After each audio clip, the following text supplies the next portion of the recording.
السلام علیکم، کیسے ہیں آپ سب؟ امید ہے کہ آپ سب خیریت سے ہوں گے۔ آج ایک اور سچی کہانی کے ساتھ پورے اسرار واقعے کے ساتھ حاضر ہوں۔ تو چلیں چلتے ہیں کہانی کی طرف۔ یہ جو واقعہ میں آپ لوگوں کو سنانے جا رہا ہوں، یہ کراچی سپر ہائی وے پولٹری فارم کا ہے۔ یہاں کے چوکیدار کہتے ہیں کہ یہاں پر غیر مرئی مخلوقوں کا قبضہ ہے، اور یہ غیر مرئی مخلوقیں انسانوں سے لے کے جانور تک کسی کو بھی برداشت نہیں کرتی۔ یہاں پر موجود مرغیاں بھی خود بخود مر جاتی ہیں، اور حیرت کی بات تو یہ ہے کہ ان کے مرنے کی وجہ بھی سامنے نہیں آتی، اور ان ساری مرغیوں کو ایک ہی طریقے سے مارا جاتا ہے۔ اور یہاں کے چوکیداروں کا کہنا ہے کہ یہاں پر رات کو بچوں کی آوازیں، عورتوں کی آوازیں ایسی آتی ہیں کہ جیسے انسانوں کے بچے رو رہے ہوں یا انسانوں کے بچے کھیل رہے ہوں۔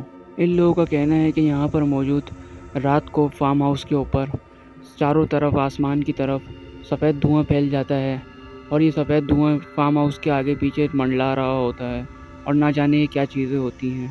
یہ لوگ کہتے ہیں کہ یہ ساری چیزیں دیکھ کر ہم ڈر سے جاتے ہیں، اور ہم اسی وجہ سے فارم ہاؤس کے اندر بھی نہیں جاتے۔ وہ کہتے ہیں کہ یہ پولٹری فارم اب مکمل طور پر خالی ہو چکا ہے، اور یہاں پر موجود چیزیں اب اور بھی زیادہ پاورفل اور خطرناک ہو چکی ہیں۔ نہ جانے غیر مرئی مخلوقیں کون ہیں اور کیا چاہتی ہیں۔ تو یہ تھا آج کا سچا واقعہ جو دو بھائیوں نے ہمارے ساتھ شیئر کیا۔ ایسے مزید واقعات سننے کے لیے اور ہارر سٹوریاں دیکھنے کے لیے ہمارے چینل کو لازمی سبسکرائب کریں، اور ساتھ ساتھ بیل آئیکن کو بھی دبا دیں تاکہ میری آنے والی ہر ایک ہارر سٹوری، ہر ایک سچی کہانی آپ تک پہنچ سکے۔ اپنا بہت سارا خیال رکھیں، دعاؤں میں یاد رکھیں۔ ملتے ہیں اگلی ہارر سٹوری میں، جب تک کے لیے اللہ حافظ۔